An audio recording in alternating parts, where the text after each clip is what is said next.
bonjour à tous. Alors dans ce troisième épisode concernant la remise locaux, nous allons voir aujourd'hui la réalisation de la charpente et de la toiture de l'appentis.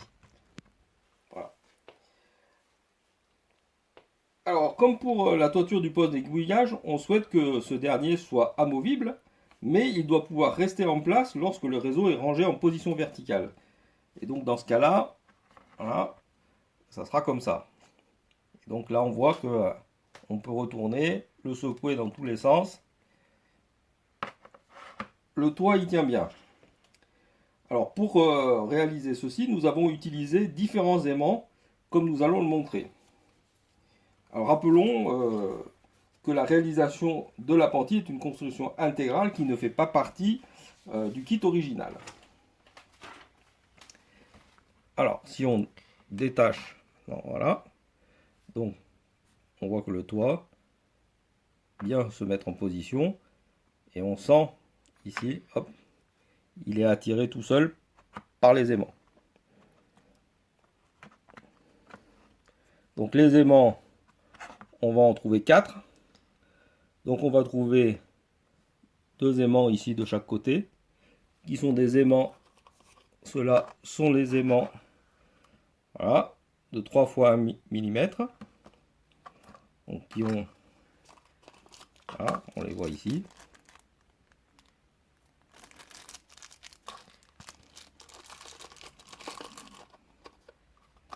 Et puis dans les murs ici, voilà, on retrouve en face des aimants similaires, mais on trouve cette fois-ci des aimants de 3, donc 3 fois 2 mm cette fois-ci, qui sont une force un peu plus grande.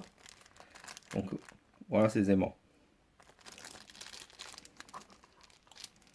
Donc ce sont ces 4 aimants qui permettent de maintenir la toiture en position. Alors pour la réalisation maintenant de cette toiture. Alors nous avons assemblé, donc pour la partie du dessous, une plaque Evergreen de 0,5 mm. Donc voici la plaque qui est gravée sur une face. Mais comme on l'a dit juste avant, les aimants que nous avons insérés ici font 1 mm d'épaisseur. Donc il faut augmenter l'épaisseur. Donc nous avons mis collé une plaque également de 0,5 mm d'épaisseur de plastique Evergreen, voilà, sur la précédente afin d'avoir cette épaisseur de 1 mm ici. Voilà.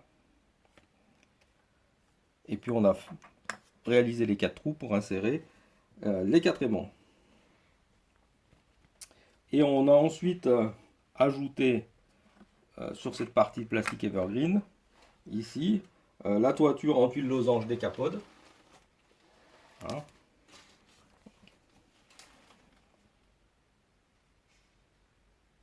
Et puis enfin,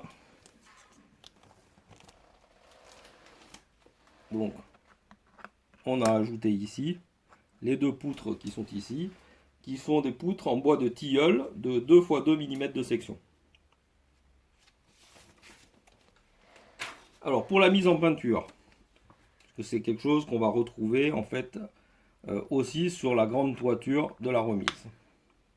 Alors pour ce qui concerne maintenant les tuiles, donc on commence par peindre de façon aléatoire quelques tuiles avec un mélange de terre d'ombre brûlée et on utilise le tuile mécanique orange de chez Decapod.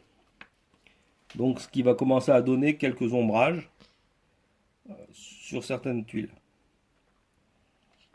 Ensuite on recouvre l'ensemble avec un voile très très fin de tuile mécanique orange. Et puis on accentue le relief des tuiles, donc on le voit plutôt comme ça. On voit la partie un peu plus foncée, accentue le relief en utilisant le Railroad Wash, voilà, de chez AK, qui je trouve a une couleur qui est un marron un peu verdâtre. Donc c'est pas noir, Voilà. Donc ça me semble être une très bonne couleur pour accentuer les creux. Mais ensuite il faut rééclaircir le relief des tuiles. Et donc pour ce faire on utilise du gris chaud de chez Amsterdam. Voilà. Le gris chaud de chez Amsterdam. À la manière du dry brush. Ce qui permet de voilà, d'éclaircir tout le relief des tuiles. Et ensuite, il faut ajouter un petit peu des variations sur ces couleurs de base. Et pour ce faire, on utilise à ce moment-là les huiles. Hein,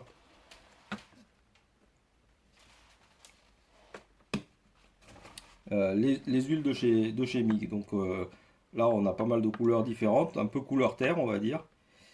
Et donc voilà, un peu les différentes couleurs qu'on a utilisées pour faire ces variations. Voilà, alors maintenant, une fois qu'on a fait les tuiles, on passe à la partie boiserie.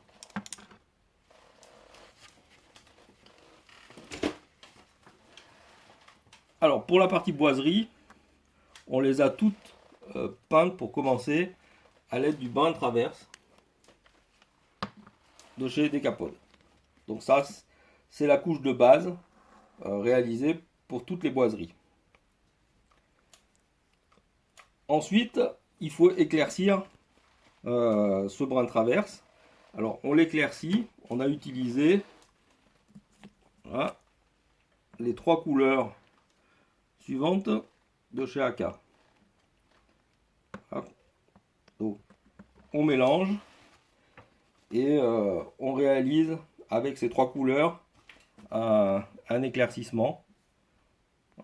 On voit que on n'a plus une couleur tout à fait uniforme. Une fois qu'on a fait cet éclaircissement, on vient accentuer les creux, donc mettre de la profondeur à l'ensemble en utilisant voilà, le Wash for Wood de chez AK. Donc ça va refoncer un petit peu le total. Et maintenant, pour refaire un éclaircissement et puis une petite patine là-dessus, on va utiliser en dry brush très léger, de nouveau le gris chaud de chez Amsterdam. Et puis, une fois que on a fini ces peintures, on finalise le tout, on recouvre le tout avec une couche de vernis mat. Voilà, le vernis mat qu'on utilise tout le temps, voilà, qui est celui-là de chez Prince Auguste.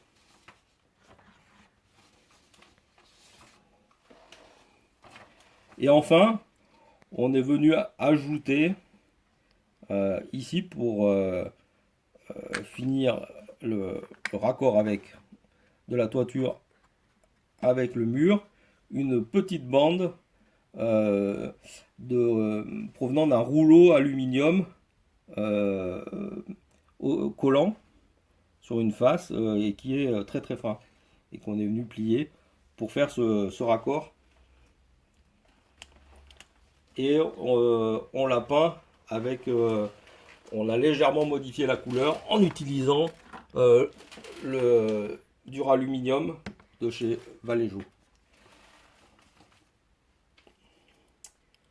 Donc voilà pour cette toiture. Et donc dans la prochaine vidéo, maintenant on verra la réalisation de la charpente complète ici pour le toit principal de la remise. Voilà pour cette petite vidéo et puis je vous dis à bientôt.